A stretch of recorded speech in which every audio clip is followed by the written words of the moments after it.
Et en attendant, on va débuter. Donc, comme je disais, bonjour à tous. Merci d'être présents ce matin pour le webinaire de présentation des résultats de notre enquête, de notre baromètre, la biodiversité vue par les salariés d'entreprise. C'est bon pour le son, génial. Donc, simplement, en préambule, pour vous préciser qui nous sommes, peut-être que vous ne nous connaissez pas. Donc, EcoDev, on est une entreprise de 35 salariés maintenant et de tout un écosystème derrière qui a pour objectif d'accompagner les entreprises et les territoires dans l'élaboration, la définition et le déploiement de stratégies de développement durable ambitieuses. On a une raison d'être qu'on aime bien évoquer, qui est de réveiller les organisations pour stimuler l'engagement et provoquer le changement. On a 4 métiers qui sont le conseil stratégique, donc l'accompagnement dans la définition de stratégies RSE, mais également de raison d'être, de stratégie climat, de stratégie biodiversité. La mesure d'impact, où on va effectivement définir, ou plutôt identifier et mesurer les impacts de l'organisation et définir des feuilles de route opérationnelles pour réduire ces impacts. On a également le métier de déploiement opérationnel d'AMO. On va vous aider à déployer les actions préconisées. Et un 4e métier qui est la communication et la conduite du changement pour intégrer, mobiliser, sensibiliser, communiquer, notamment auprès des collaborateurs autour des projets, des démarches de développement durable mises en place par leur organisation. Voilà, je ne vais pas aller beaucoup plus loin. Dans tous les cas, n'hésitez pas à nous contacter si vous voulez plus d'informations sur EcoDev. Et je vais donner la parole à Cyrus qui a accepté d'intervenir pour ce webinaire et cette présentation des résultats. Et je vais le laisser rapidement se présenter. Merci beaucoup Thomas, merci à EcoDev pour son invitation. Je suis Cyrus Farangui, consultant au sein du cabinet CNI Stratégie, qui travaille à la fois pour des acteurs publics, où j'œuvre sur des missions d'évaluation de politique publique, de politique de transition écologique, mais pas que, aussi des politiques sociales.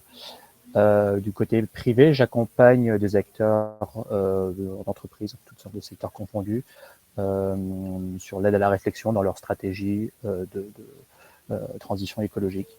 À mes heures libres, entre guillemets, je suis aussi enseignant vacataire à l'EM Lyon, où j'enseigne un cours sur les futurs durables à des étudiants post-prépa. Et puis, je suis actif sur les réseaux sociaux où j'anime des discussions sur la question des limites à la croissance et des limites planétaires. Voilà. Merci beaucoup, Cyrus. On est très heureux de te recevoir ce matin et tu vas pouvoir nous apporter ta vision, ton analyse, notamment à la fin, au regard des résultats du baromètre. Hop. Et du coup, maintenant, je vais laisser la parole à Pauline et à Julie, donc, qui sont consultantes biodiversité chez EcoDev et qui ont réalisé et analysé le baromètre que l'on a fait. Donc, je vous laisse la parole et moi, je vous retrouve à la fin. Merci Thomas. Donc bonjour à tous, très contente aujourd'hui de parler du sujet de la biodiversité. Je vais commencer par prendre 2-3 minutes juste pour rappeler ce qu'est la biodiversité et les enjeux globaux associés. Puisqu'en effet, pour rappel, dans notre enquête, on avait quand même posé pas mal de questions assez théoriques sur la biodiversité. Donc, je vais rappeler les grandes lignes du sujet pour qu'on soit tous alignés, on va dire, sur la même base avant d'aborder la restitution des résultats de notre baromètre. Donc, la biodiversité, en ce qui concerne sa définition. Donc, quand on parle de biodiversité, on parle du tissu vivant de la planète. Donc, c'est vraiment le vivant sous toutes ses formes. Donc, c'est la diversité des espèces qui est la plus connue, dont on fait partie, mais c'est aussi les micro-organismes, ce sont les végétaux, ce sont les champignons. Donc, c'est l'ensemble des espèces. C'est également la diversité des individus qui va faire qu'au sein d'une même espèce, on est tous différents, et la diversité des milieux de vie dans lesquels vivent ces espèces. Et quand on parle de biodiversité, on va aussi englober les interactions qu'il y a entre les espèces, donc les relations par exemple de prédation, de symbiose, etc., mais également entre les espèces et leur milieu de vie.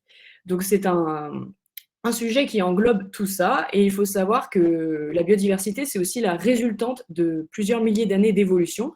Certaines espèces qu'on connaît aujourd'hui ont plusieurs milliers d'années et ont dû s'adapter, évoluer au changement de leurs conditions de vie. Donc on connaît aujourd'hui 2 millions d'espèces. L'homme a répertorié 2 millions d'espèces, mais on estime qu'il y a encore une grande inconnue, hein, jusqu'à entre 10 à 30 millions d'espèces à découvrir. Et parmi ces espèces répertoriées, une espèce sur 2 est menacée d'extinction. Donc on fait face à une crise sans précédent d'extinction de la biodiversité. On parle de la 6e crise d'extinction. Donc une espèce sur 2 est amenée à disparaître dans les prochaines décennies. Donc c'est extrêmement préoccupant. Car le taux de disparition des espèces est bien plus élevé qu'il l'est normalement, donc d'un point de vue, on va dire, naturel. Et la France n'échappe pas à cette érosion de la biodiversité, donc elle concerne vraiment toute partie de la planète. Et en cause de cette érosion de la biodiversité, bien évidemment, les activités humaines. Donc l'homme est pourtant arrivé, tout à la fin, on va dire, de l'histoire de la biodiversité. Donc la biodiversité a des longues années d'existence bien avant nous, mais pourtant, du coup, on est responsable de l'extinction de masse de la biodiversité. Donc on organise les pressions en 5 grandes catégories. Vous les voyez affichées à l'écran par ordre d'importance. La destruction et la fragmentation des habitats, donc liées au changement d'usage des sols, à l'artificialisation des sols liée à l'urbanisation, par exemple. Vient ensuite la surexploitation des ressources naturelles, donc la surpêche, la déforestation. On a en cours une stratégie nationale de lutte contre la déforestation importée, donc un grand sujet lié à nos consommations. Par exemple, on parle souvent qu'il faut réduire la consommation des produits contenant de l'huile de palme, donc responsable d'une partie de la déforestation à d'autres endroits de la planète, les changements climatiques qui arrivent qu'en 3e position. Donc si on s'occupe que du climat, la biodiversité continuera à disparaître, mais à l'inverse, si on ne s'occupe pas du climat, la biodiversité disparaîtra également. Si on ne s'occupe pas du climat, la biodiversité disparaîtra également. Et du coup, les changements climatiques sont responsables de la modification des conditions de vie des espèces, du coup, à un rythme beaucoup trop vite. Les espèces doivent donc se déplacer ou s'adapter, et si elles n'y parviennent pas, elles disparaissent. Les pollutions de l'air, de l'eau, du sol, et enfin, en tout dernier, vient l'introduction des espèces exotiques envahissantes, en grande partie due à nos échanges à l'échelle du globe, qui déplacent des espèces, qui prennent la place d'autres espèces et appauvrissent nos milieux. Donc ce sont des espèces animales, comme là on voit le frelon asiatique en photo, mais aussi végétales, comme la renouée du Japon, le sénesson du Cap, etc. Donc pourquoi c'est problématique tout ça? C'est parce que la biodiversité a permis en fait à nos sociétés d'être ce qu'elles sont aujourd'hui. L'homme s'est construit autour du vivant et a utilisé ce qu'on appelle les services rendus par la nature pour construire nos sociétés. Le vivant nous permet de nous nourrir, de nous soigner, de nous habiller, de construire nos maisons en nous fournissant des matériaux. Le vivant permet de réguler les écosystèmes, elle nous permet d'avoir une eau potable, elle nous permet d'avoir un air pur qu'on respire, elle nous permet de reproduire les végétaux et donc ainsi de pouvoir cultiver, notamment par l'action d'insectes, d'eau, de l'eau et de l'air, mais en grande partie quand même grâce aux insectes. Le vivant va nous permettre de nous ressourcer. Donc, quand on part en vacances, je pense que personne aujourd'hui ne reste enfermé entre 4 murs. On va prendre du bon temps en se rapprochant de la nature, mais c'est aussi un support d'inspiration pour les artistes. C'est aussi un support de pédagogie dans nos écoles. Hein. On utilise le vivant comme exemple pour faire comprendre le monde aux citoyens de demain. Et enfin, c'est bien évidemment une fonction, on va dire, de support qui permet à tous ces autres services d'exister. Le vivant nous permet de réaliser l'ensemble des cycles naturels, de l'azote, du carbone, décomposer la matière, d'avoir des sols fertiles, de respirer grâce à la photosynthèse, etc. Donc, c'est un sujet, du coup, on va dire, vital, puisque nous, en tant qu'humains, on utilise ces services au quotidien, et ça a permis, du coup, de construire aussi nos activités économiques, qui vont, du coup, utiliser ces services pour pouvoir exister à nos entreprises, tout simplement. Donc voilà pour les grandes lignes des enjeux globaux de la biodiversité. Je vais laisser la parole maintenant à Julie, qui va nous introduire la restitution des résultats de notre baromètre biodiversité. Bonjour à tous. Donc nous allons maintenant nous pencher sur l'analyse des résultats de l'enquête. Donc pour rappeler le contexte de l'étude, vous n'êtes pas sans savoir que les enjeux liés à la crise de la biodiversité sont de plus en plus importants. Et de nombreux rapports qui sont fournis par des organismes tels que le GIEC ou l'IPBES appellent à l'engagement en termes de biodiversité. En effet, le sujet autour de la crise du climat est bien compris. Cependant, celui de la biodiversité l'est beaucoup moins. Et bien que ce soit un sujet montant au sein des entreprises, il nous a paru intéressant, donc aujourd'hui, de cerner le degré donc, de sensibilité des salariés aux enjeux de la biodiversité, la perception qu'ils ont également de l'engagement de leur entreprise, et enfin leurs attentes vis-à-vis des employeurs. Donc notre enquête a été diffusée en ligne via le site d'administration d'enquête SurveyMonkey, et pendant une période de 1 mois environ. Nous avons donc recueilli plus de 1000 réponses, mais pour l'analyse des résultats, nous avons conservé uniquement les réponses complètes, et on a donc un total de 982 répondants. Concernant la segmentation des répondants, nous avons relevé que 2/3 d'entre eux étaient des femmes. Donc cela peut être dû à un biais constitué par notre réseau, ainsi que par le fait que les postes en lien avec l'environnement et la RSE sont factuellement majoritairement portés par des femmes. De plus, tous les âges ont répondu à l'enquête, mais plus de la moitié des répondants ont entre 30 et 50 ans. Donc cela peut laisser supposer que c'est un sujet qui intéresse plus cette tranche d'âge. De même, on s'aperçoit que 67% des répondants sont des cadres et que seulement un quart sont des employés. Cette disparité peut être expliquée par notre réseau qui est certainement plus tourné vers cette catégorie socio-professionnelle. Mais également, on peut souligner le fait que le sujet environnemental semble être un sujet que cette catégorie socio-professionnelle est plus amenée à traiter aujourd'hui, contrairement aux autres catégories qui n'ont pas particulièrement l'opportunité d'y prêter attention. De plus, les répondants sont répartis sur tout le territoire français, ce qui nous donne une bonne représentativité géographique. Si on s'intéresse maintenant au secteur des entreprises et à leur taille, on remarque que tous les secteurs d'activité sont représentés, mais on dénote une dominance de 3 secteurs, donc en particulier celui de la finance et des assurances, celui du conseil et autres activités spécialisées, et enfin des industries. En fait, on peut facilement expliquer cette dominance parce que l'intérêt du secteur de la finance et des assurances pour ce sujet peut potentiellement venir des actualités et plus particulièrement de l'évolution réglementaire du reporting sur l'empreinte et les risques liés à la biodiversité aujourd'hui. Le nombre de réponses importants par rapport au secteur du conseil provient vraisemblablement de notre réseau. Et enfin, le fait que les salariés des industries aient beaucoup répondu est certainement dû au fait que leur lien avec la biodiversité est plus notable que pour d'autres secteurs d'activité, car c'est un des secteurs qui est très réglementé et dont les impacts sont les plus visibles et les plus visés aujourd'hui. Donc ça les conduit à s'en préoccuper davantage pour améliorer leur image, pour réduire leur impact et leur dépendance vis-à-vis de la biodiversité. Cependant, il y a d'autres secteurs qui sont représentés dans notre panel de répondants. On a entre autres l'administration publique, le secteur de la construction ou encore celui de la santé et de l'action sociale.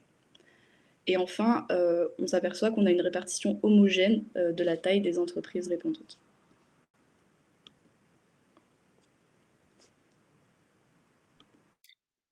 Merci, merci Julie. Donc moi, je vais reprendre et rentrer dans le vif du sujet pour vous présenter donc les résultats concrets de notre baromètre. On va aborder, on va dire, trois grandes thématiques, on va dire, dans les résultats. On va étudier du coup le degré de connaissance et de maturité du sujet des répondants. On va voir ensuite la perception des engagements en matière de biodiversité de leur entreprise, puis enfin leurs attentes vis-à-vis de leurs employeurs sur le sujet. Donc en ce qui concerne la connaissance, on a demandé aux répondants ce qu'évoquait le sujet de la biodiversité. Et du coup, quand on regarde ce nuage de mots, on voit que ça évoque beaucoup de choses. C'est un sujet du coup qui est complexe, à l'image en fait de la définition de la biodiversité, hein, qui englobe voilà, de grandes notions, de nombreuses notions. Donc on voit qu'il y a des notions qui reviennent, qui vont être plutôt liées à la définition de la biodiversité, donc espèces, vivants, vie, nature ou encore écosystème.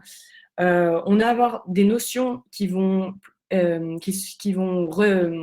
écho, on va dire, à la crise d'extinction que l'on vit et à ce qu'elle évoque comme les termes de crise, déclin, extinction, disparition, fragile, destruction, danger, etc. Et enfin, on va avoir des notions qui vont plutôt évoquer la nécessité d'agir aujourd'hui, préservation, protection, résilience, respect ou encore cohabitation. Donc, ce qui est intéressant, juste en regardant ce nuage de mots, c'est qu'on voit que les répondants sont quand même globalement sensibles au sujet de la biodiversité. Ça évoque voilà, des notions qui sont vraiment en phase avec les enjeux auxquels on fait face aujourd'hui. Ensuite, nous avons demandé aux répondants depuis combien de temps ils s'intéressaient sur le sujet, et on voit qu'un tiers des répondants s'intéressent au sujet depuis entre 2 et 5 ans, et à peu près 40% moins de 5 ans. Donc c'est un sujet qui est assez récent pour certains de nos répondants, ce qui n'est pas vraiment surprenant, puisque le sujet est beaucoup plus médiatisé dernièrement. On peut notamment noter le rapport de l'IPBES qui est sorti en 2019. Donc l'IPBES, c'est l'équivalent du GIEC pour la biodiversité, qui a sorti un rapport sur l'évaluation mondiale de la biodiversité et des services écosystémiques. Il y a encore l'année dernière le Congrès mondial de la nature, qui fait que c'est un sujet qui prend de l'ampleur ces dernières années, mais on voit quand même qu'en moyenne, les répondants s'intéressent au sujet depuis 5 ans. Donc voilà, un sujet relativement récent pour une part de nos répondants, mais on va dire que ça fait quand même écho aux actualités. On a ensuite demandé aux répondants de se positionner sur la définition de la biodiversité. Donc on a demandé 2 choses, à la fois s'ils se considèrent comme sachants, on va dire, s'ils sont en mesure, selon eux, de définir la biodiversité, et ensuite on les a demandé de se positionner sur la définition. Donc, on constate que 2 tiers des répondants déclarent savoir exactement ce qui signifie la biodiversité, et seulement 10% ne donnent une définition incorrecte. Donc 9 répondants sur 10 savent définir correctement la biodiversité, donc c'est un résultat extrêmement encourageant. Ça montre une bonne maîtrise tout simplement de la définition. On a également regardé les catégories socio-professionnelles des répondants, et on constate qu'en proportion, ce sont les employés qui ont le plus souvent mal répondu. Donc, ce n'est pas forcément surprenant. Je pense que ce résultat met en avant que c'est un sujet qui est peut-être un peu mieux maîtrisé par les cadres et professions intellectuelles supérieures, mais c'est aussi un sujet dont les cadres vont peut-être être plus amenés à traiter dans leur quotidien de leur métier par rapport aux employés. Donc c'est un résultat qui n'est pas forcément surprenant.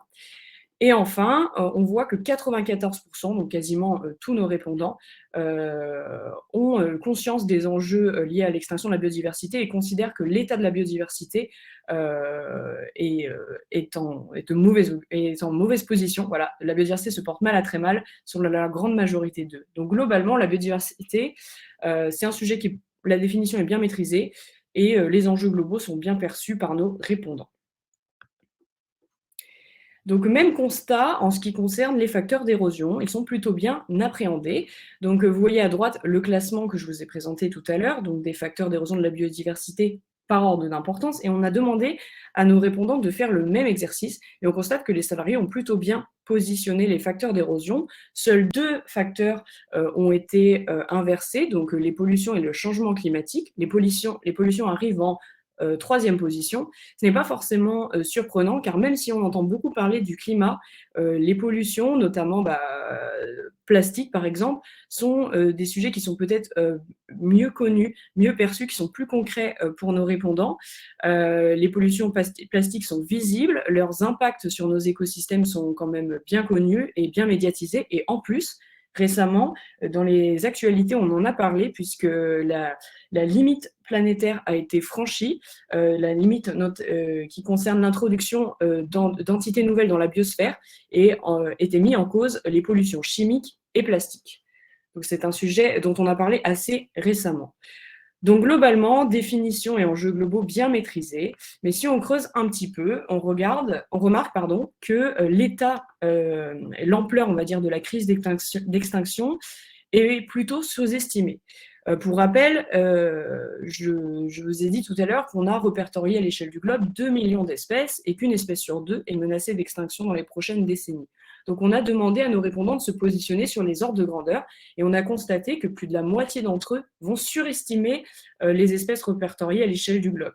Ils vont considérer qu'il y a quasiment 6 millions d'espèces qui ont été répertoriés. Et 2/3 d'entre eux vont dire que uniquement 100 000 sont menacés aujourd'hui d'extinction. Donc ils vont surestimer le nombre d'espèces connues et sous-estimer largement les espèces qui sont menacées d'extinction. Donc on peut dire qu'il y a 2/3 des répondants qui vont sous-estimer l'ampleur de la crise d'extinction. Donc c'est-à-dire qu'on connaît les enjeux globaux, mais on n'a pas forcément les bons ordres de grandeur et on ne se rend pas compte de ce que ça représente de façon concrète pour notre planète.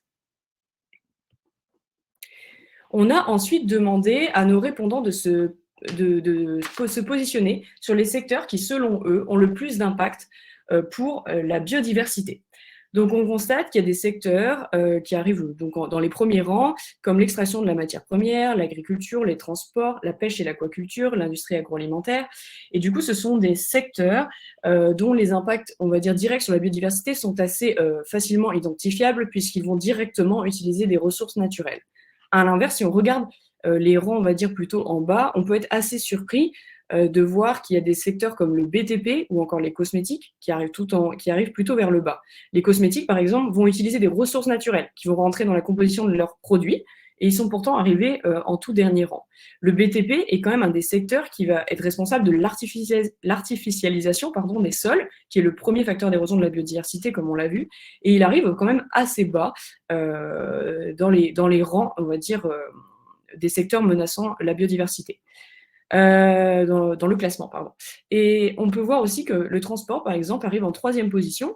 Donc, même s'il a effectivement un impact, bien évidemment, sur la biodiversité. Ah, pardon, je sais quelqu'un qui a touché. Est-ce que vous pouvez arrêter de toucher? Pardon. Et du coup, les transports, c'est un sujet qui est plutôt pointé du doigt pour les sujets de la crise, enfin les sujets liés au changement climatique, pas forcément sur la biodiversité. Donc, c'est peut-être une confusion qui fait que ce sujet-là est arrivé assez haut dans le classement. Donc voilà, donc des impacts qui sont quand même bien appréhendés. Certains ce classement sont assez surprenants. Et pour rappel, par exemple, le plan biodiversité de Nicolas Hulot avait ciblé des secteurs vus comme prioritaires pour s'engager sur la biodiversité. Donc ils étaient identifiés comme des secteurs ayant un impact assez fort. Il y avait bâtiments et matériaux, il y avait agroalimentaire, il y avait l'industrie chimie, la chimie, et l'énergie. Et on voit au final que BTP et énergie arrivent plutôt pourtant assez bas dans le classement. Donc voilà, donc il y a des impacts qui sont bien identifiés, peut-être d'autres qui pourraient être un peu mieux appréhendés. On a fait un zoom sur nos répondants, on va dire, majoritaires, qui étaient de notre échantillon, que je rappelle sont la finance et l'assurance et l'industrie. Et on a regardé s'ils se positionnaient, eux, comme un secteur ayant un impact sur la biodiversité. Et seulement 1/3 des salariés du secteur de l'industrie se sont identifiés comme un secteur ayant un impact, et c'est le cas de seulement 6% des salariés du secteur de la finance et des assurances. Donc, je rappelle que tous les secteurs ont un impact, que l'industrie, c'est quand même un secteur qui va utiliser à un moment ou un autre des ressources naturelles, ne serait-ce que l'eau, par exemple, pour rentrer dans leur process. Et les secteurs de la finance et assurance, il faut aussi se rappeler qu'ils ont un impact peut-être moins direct au travers de leur financement d'activités qui peut menacer la biodiversité. Donc voilà, peut-être une marge de progression sur les impacts. Et on va voir par la suite que c'est encore le cas, puisqu'on a demandé aux salariés si, selon eux, leur secteur a un impact sur la biodiversité. Et on voit qu'à l'échelle globale, il y a quand même 1/4 des répondants qui pensent que leur entreprise a un impact assez positif et très positif sur la biodiversité. Et 9% de nos répondants pensent que leur entreprise n'exerce aucun impact sur la biodiversité. Il faut savoir qu'il est quand même impossible de n'exercer aucun impact. Et ça me paraît assez idyllique qu'1/4 des entreprises aujourd'hui aient un impact positif et très positif. On va utiliser à un moment ou un autre les services rendus pour la nature, donc on va exercer des pressions. Ça n'empêche pas qu'on puisse travailler pour réduire nos impacts, ça n'empêche pas qu'on puisse avoir des contributions positives à un niveau ou un autre de notre chaîne de valeur, mais ça me paraît assez idyllique qu'au global, on contribue positivement. Je pense que si 1/4 des entreprises avaient un impact positif, la crise de la biodiversité ne serait pas ne serait pas telle qu'elle l'est aujourd'hui. 2/3 de répondants, par contre, annoncent quand même que leur entreprise a un impact assez négatif, très négatif sur la biodiversité. Donc peut-être une marge de progression sur la connaissance des impacts de leur secteur d'activité. Et nous voyons que c'est le même constat pour les dépendances. puisqu'il y a quand même 30% des répondants qui pensent que leur entreprise ne dépend pas de la biodiversité. Ce résultat montre en fait que globalement les salariés n'ont pas forcément une bonne connaissance des interactions des activités de l'entreprise avec le vivant. Toute entreprise, quel que soit son secteur, va dépendre à un niveau ou un autre de la biodiversité, ne serait-ce déjà juste parce qu'elle fonctionne avec un capital humain, par exemple, qui a besoin de la biodiversité pour vivre, tout simplement. Et bien évidemment, selon les secteurs, les dépendances vont être plus ou moins fortes, les impacts vont être plus ou moins directs, plus ou moins forts également, mais tous les secteurs sont concernés, toutes les entreprises vont l'être par ces interactions.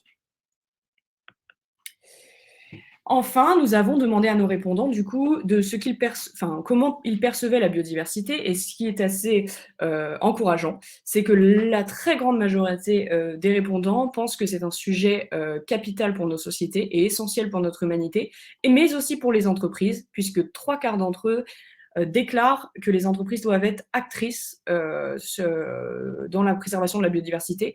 C'est un sujet pour eux incontournable.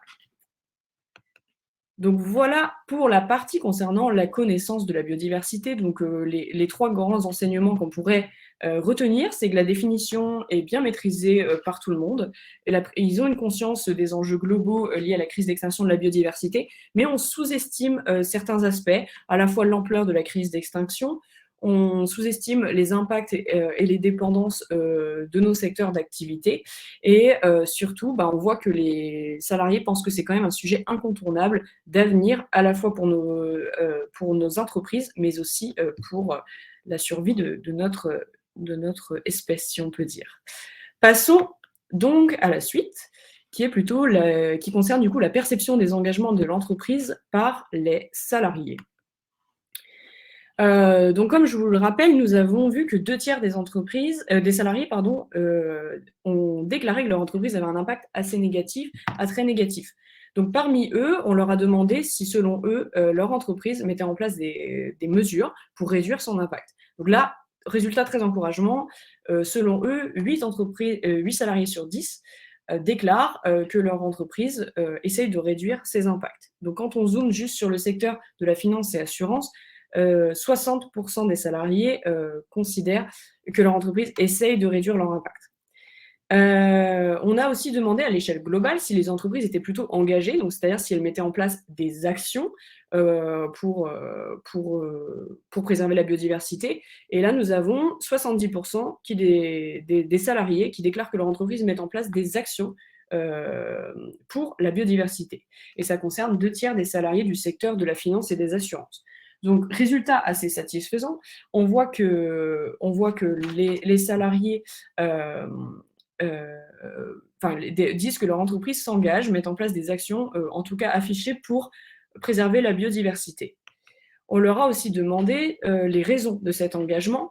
Et donc là, on voit que les entreprises, d'après les salariés, mettent en place des actions en raison de l'application de la politique environnementale de leur entreprise, et également pour donner du sens et développer la fierté d'appartenance à l'entreprise. Donc, parmi les autres, on voit qu'il y a d'autres sujets qui ont été évoqués, à la fois des sujets presque stratégiques, qu'on met en place des actions pour pérenniser l'activité de l'entreprise dans le temps, puis il y a des notions assez intéressantes qui sont évoquées, comme des notions de responsabilité, des notions d'exemple qui apparaissent parmi nos champs autres. Donc c'est un sujet qui a été en tout cas affiché comme étant inscrit dans l'ADN de l'entreprise, mais quand on leur demande d'évaluer, on va dire, cet engagement, malheureusement, les salariés trouvent que les engagements de leur entreprise est considéré comme trop insuffisant.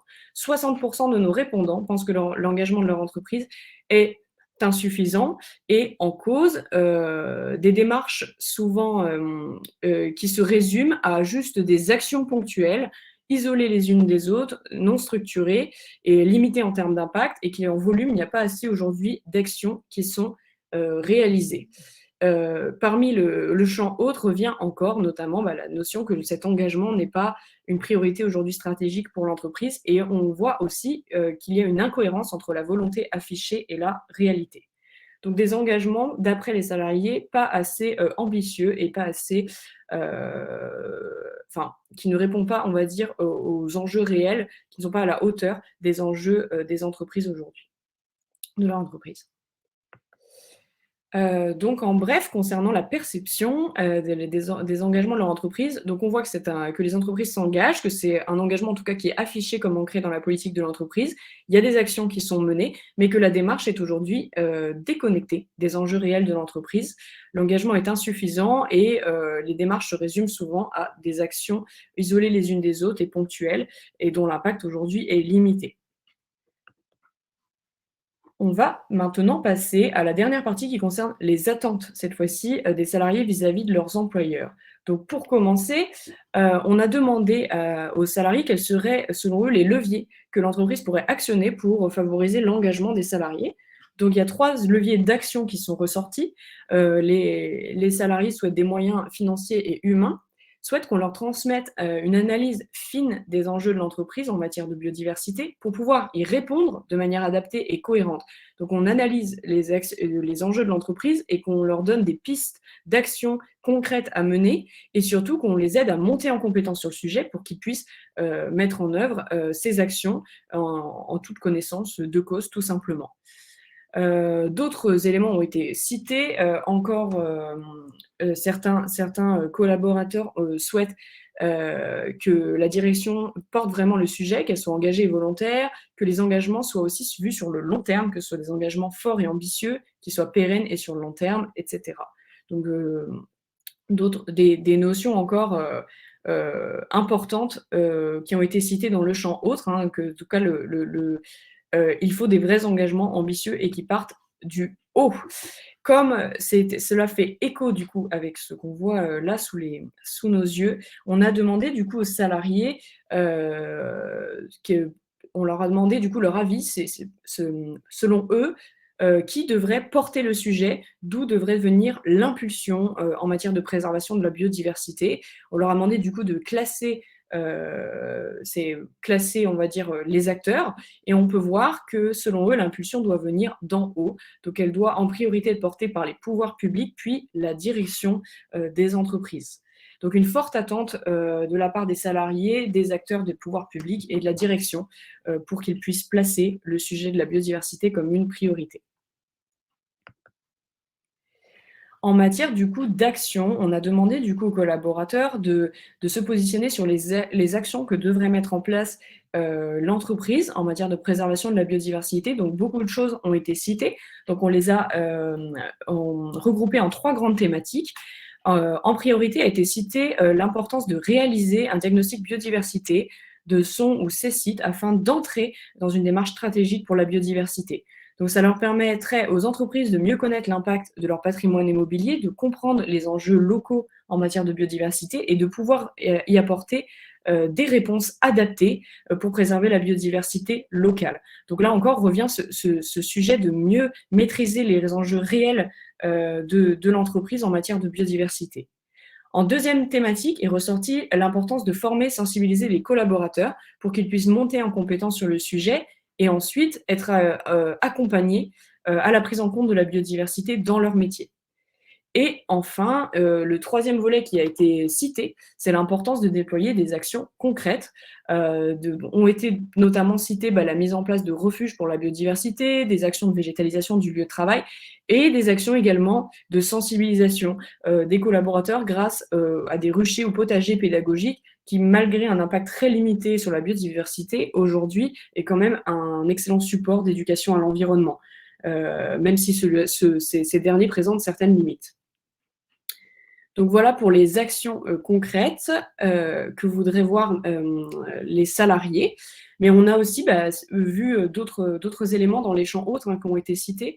Là encore, on peut voir le sujet stratégique, faire de la biodiversité un sujet stratégique revient encore. Des actions comme aussi gérer différemment les espaces verts de l'entreprise ont également été citées et l'importance de mettre en place des actions qui soient cohérentes avec les enjeux réels de l'entreprise.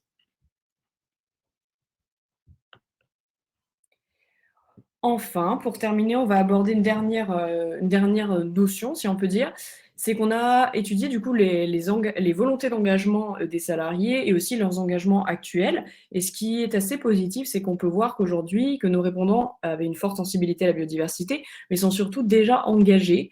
3/4 des salariés se déclarent engagés sur le sujet de la biodiversité, au moins dans des actions ponctuelles, et 16% d'entre eux se considèrent comme militants. Donc c'est vraiment intéressant de voir ça, c'est-à-dire que globalement, déjà en tant que citoyen, les personnes sont impliquées dans la préservation des écosystèmes, dans la préservation du vivant, et sont déjà acteurs et souhaitent l'être, à la fois elles souhaitent continuer à l'être à la fois d'un point de vue personnel, mais pas que, puisqu'on voit également qu'ils sont volontaires pour s'impliquer sur le sujet de la biodiversité dans leur entreprise.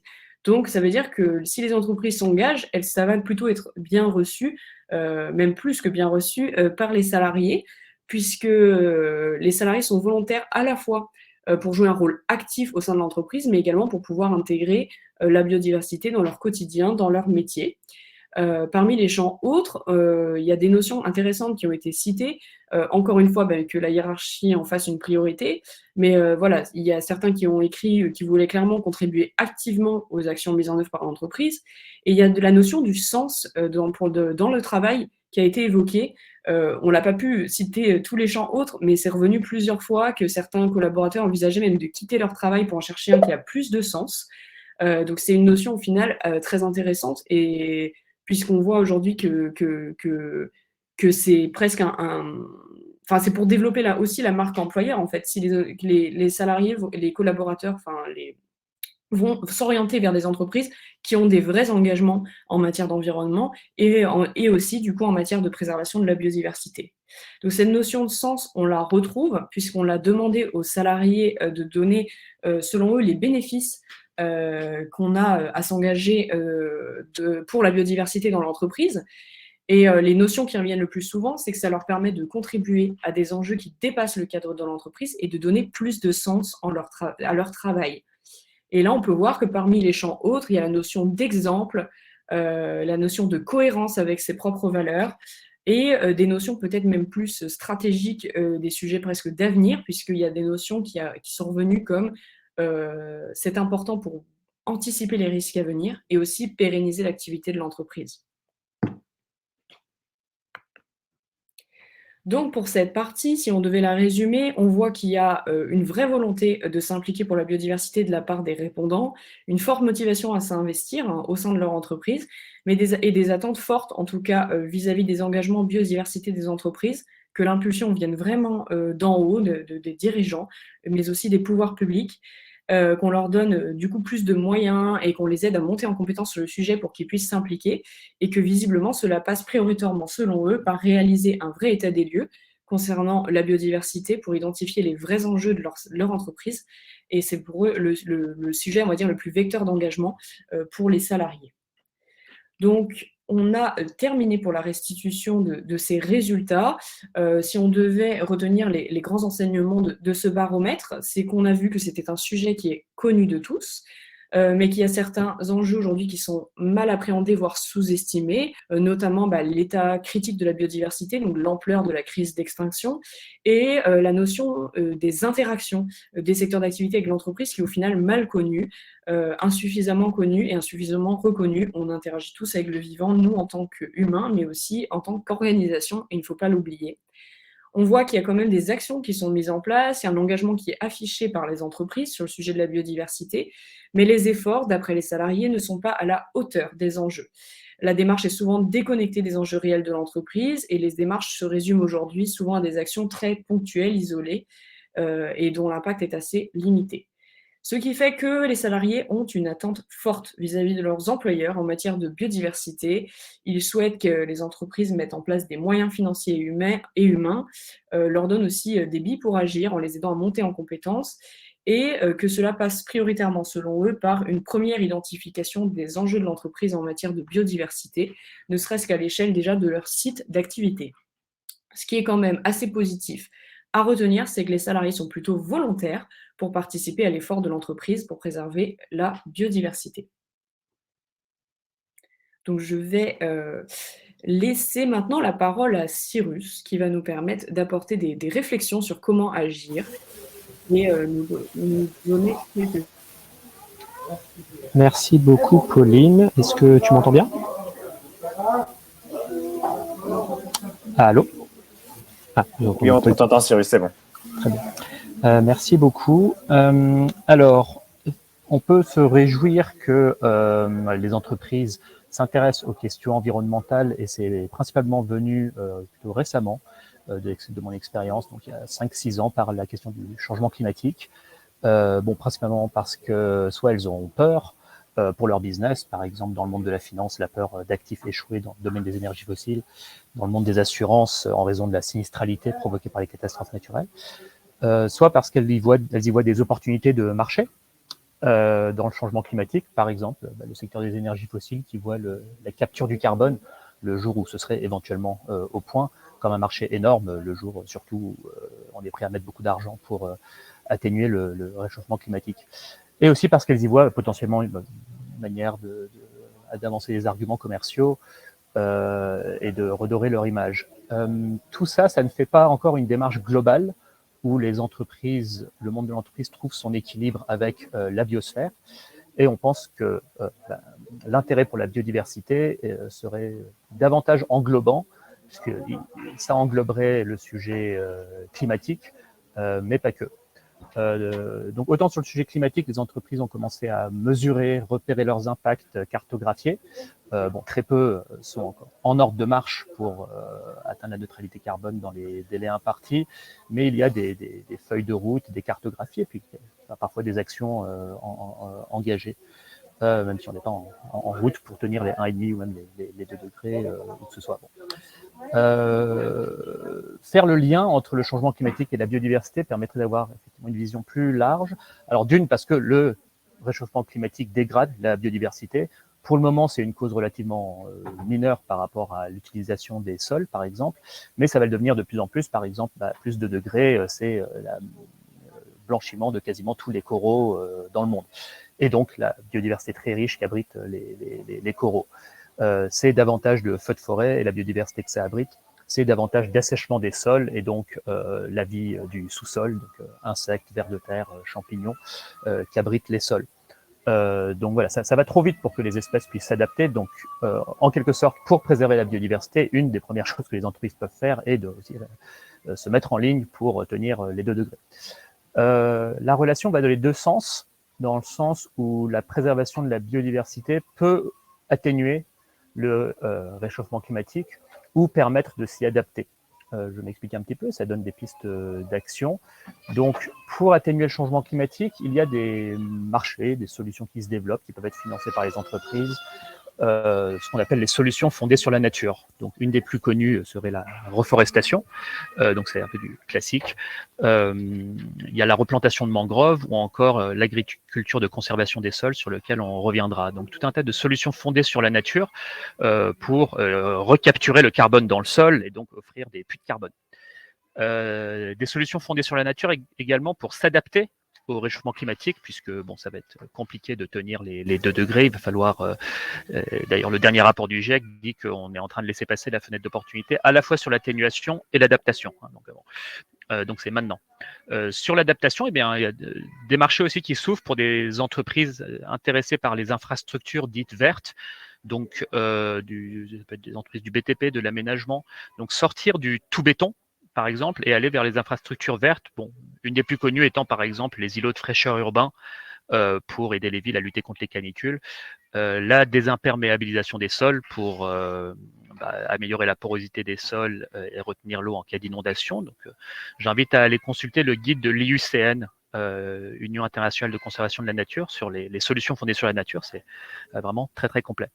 Donc voilà, cette relation qui va dans les 2 sens et qui permet de sortir un petit peu de ce cloisonnement qui est loin d'être limité seulement au monde de l'entreprise, mais que j'observe aussi dans le monde politique et aussi dans le monde de la science, puisque, avec tout le respect qu'on leur doit, certains climatologues très centrés sur le réchauffement climatique vont parfois proposer des solutions qui sont très dommageables pour la biodiversité.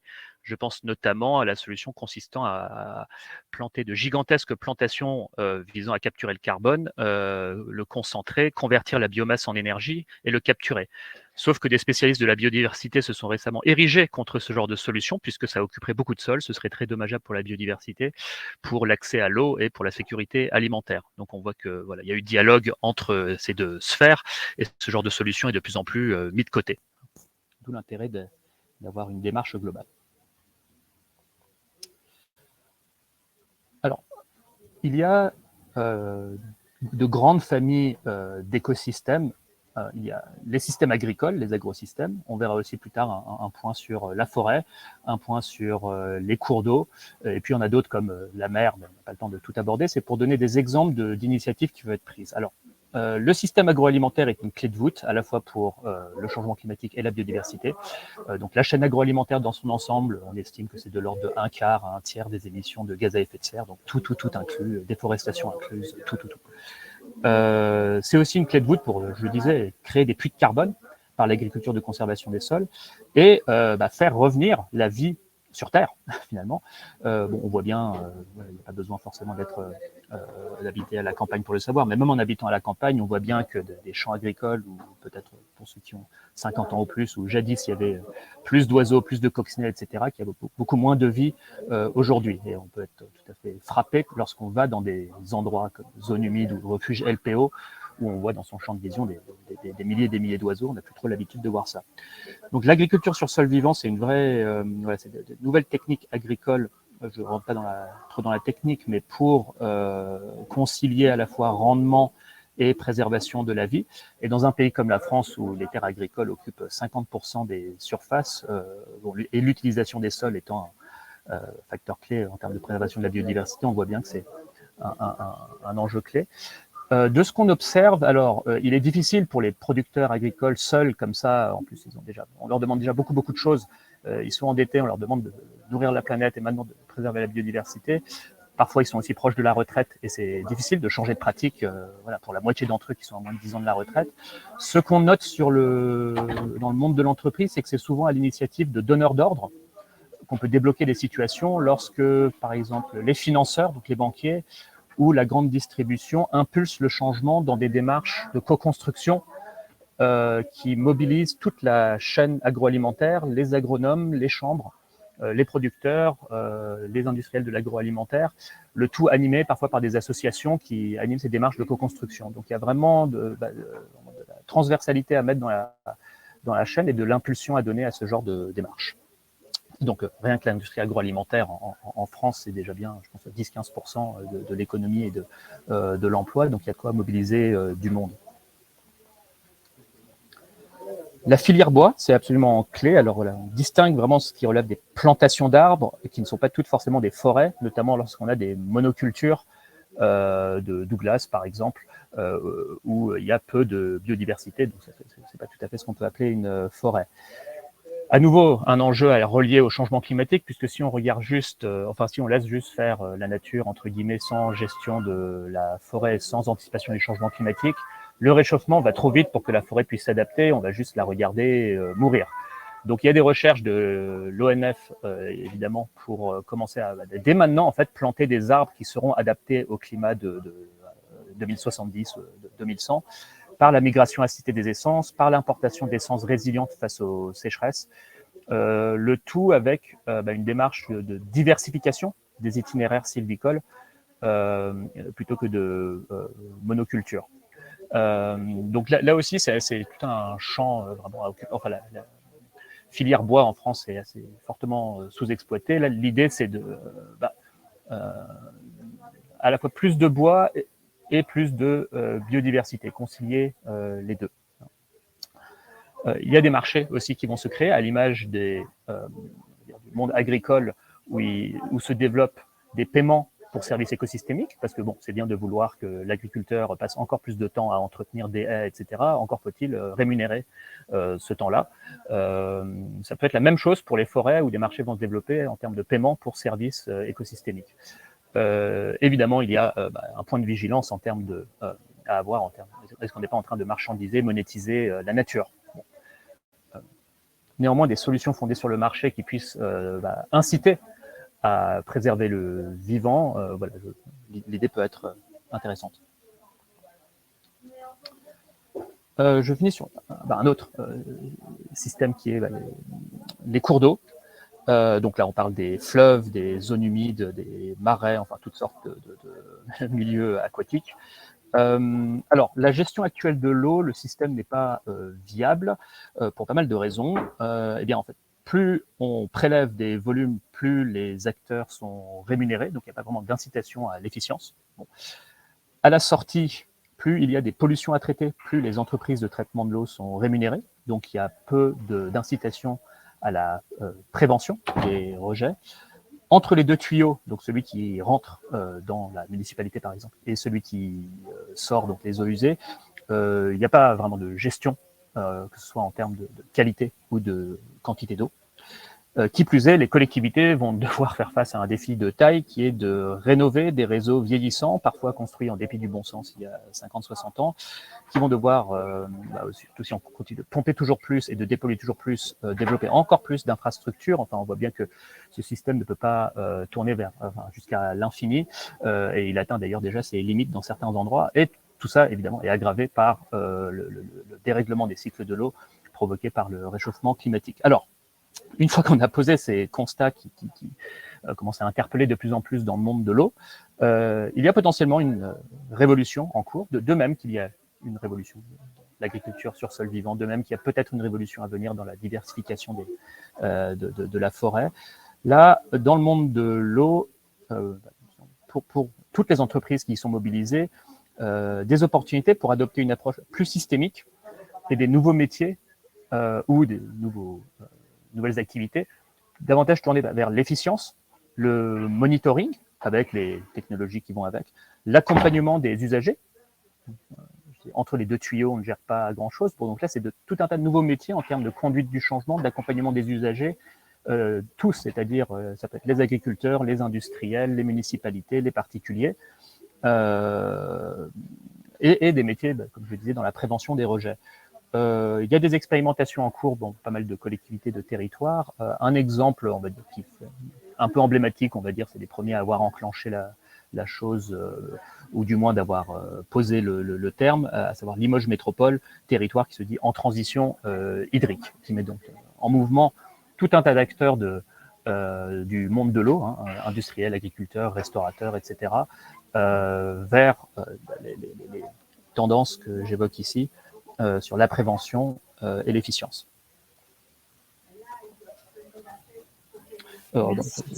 Voilà pour ma part. Merci Cyrus.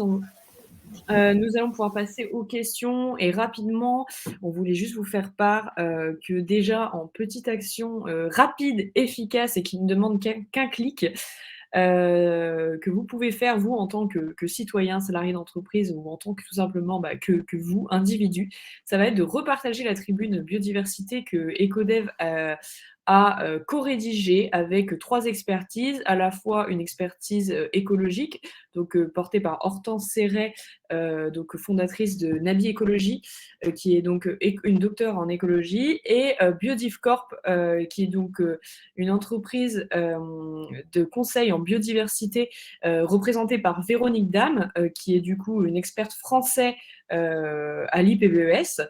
Et nous-mêmes, donc nous avons du coup envie de mobiliser les futurs décideurs et les candidats sur le sujet de la biodiversité. Donc on a donné quelques propositions pour orienter les réflexions et décisions. Donc je vous invite vraiment sur les réseaux à repartager. À l'image de Time for the Planet, le volume de partage peut faire de grandes choses. Donc n'hésitez pas à y contribuer. On vous enverra également une infographie prochainement des résultats, en même temps que le replay de ce webinaire, ou en tout cas, un peu plus après, le replay de ce webinaire. Vous allez avoir aussi l'infographie qui résume les résultats clés.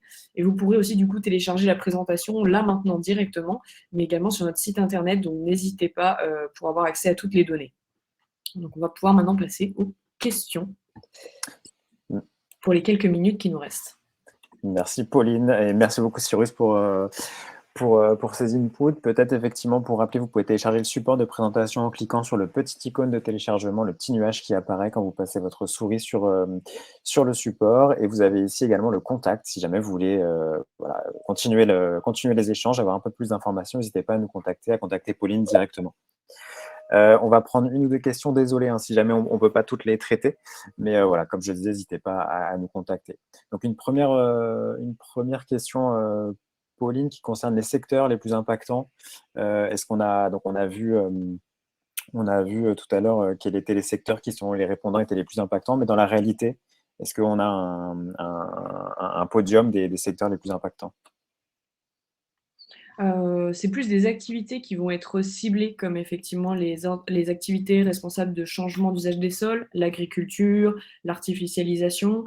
Nos plans biodiversité français avaient du coup ciblé également bâtiment construction pour faire écho, l'agroalimentaire, donc voilà, qui est encore en lien avec nos activités de prélèvement direct de ressources naturelles, la chimie hein, pour les émissions dans l'environnement de polluants, et je crois que j'ai à peu près tout dit. Et les 6 secteurs de l'énergie, notamment la filière bois dont a parlé Cyrus, par exemple, la méthanisation,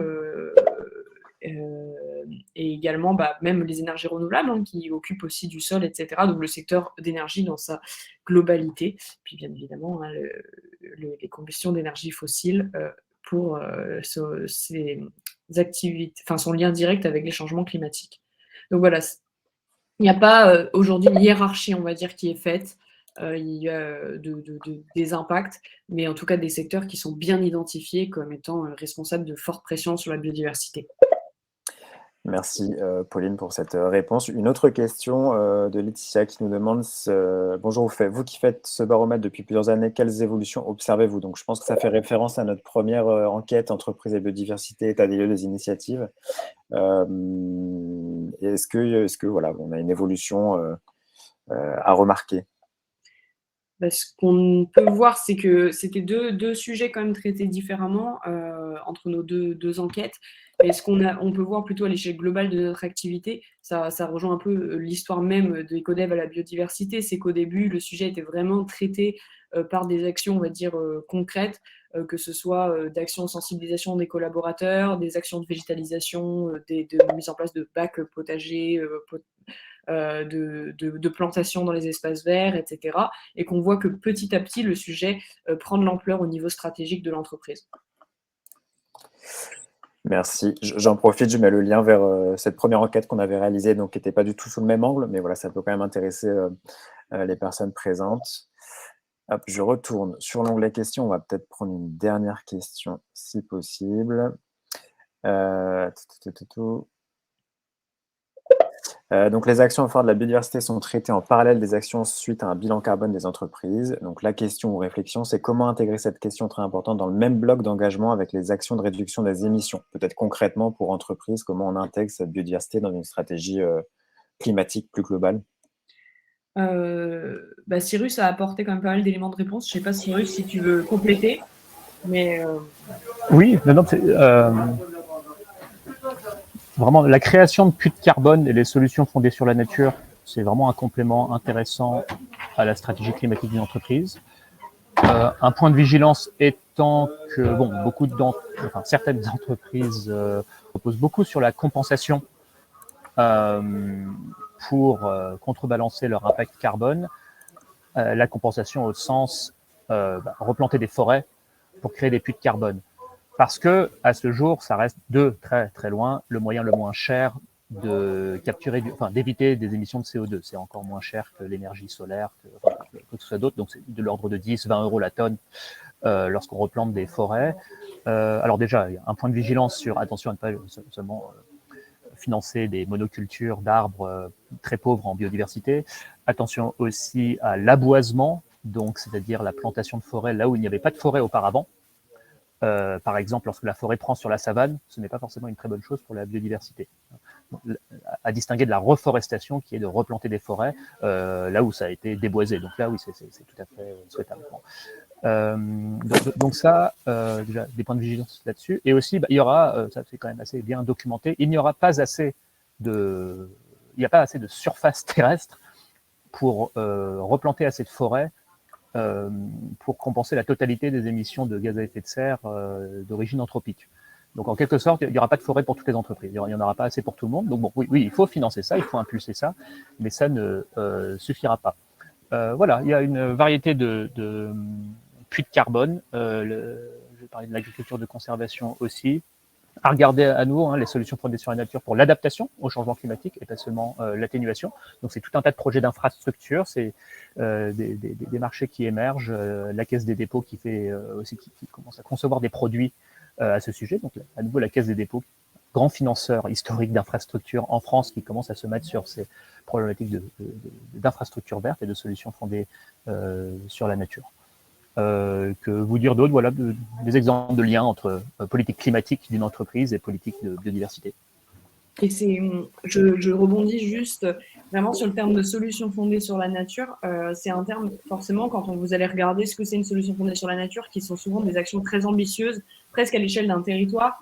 Il faut savoir que même une entreprise de petite taille, avec peu de sites, peu de foncier disponible, peuvent contribuer à développer des solutions qui s'apparentent à des solutions fondées sur la nature à leur échelle. Donc même si on ne va pas pouvoir les catégoriser comme ça, on peut faire des choses même à l'échelle d'une petite surface, améliorer, préserver les écosystèmes naturels, atténuer les effets d'îlots de chaleur et du coup participer à notre échelle à l'adaptation de nos territoires au changement climatique. Merci beaucoup. Je pense qu'on va s'arrêter là. On a un petit peu dépassé. Donc, vous avez notre contact ici. Donc, n'hésitez pas à nous contacter si besoin. Je voulais remercier Cyrus, Pauline et Julie pour vos interventions et votre travail. Et je voulais remercier également tous les participants du jour. On espère vous revoir très bientôt pour des prochains webinaires. Merci à tous. Merci. Et pour les actions non traitées, pour les questions non traitées, on a apporté des petites réponses directement à celles qu'on n'a pas abordées publiquement. Merci beaucoup. Au revoir. Merci aux messages encourageants aussi dans la conversation. On en est très touchés. Voilà. Tout à fait. Merci. Bonne journée. Merci, au revoir.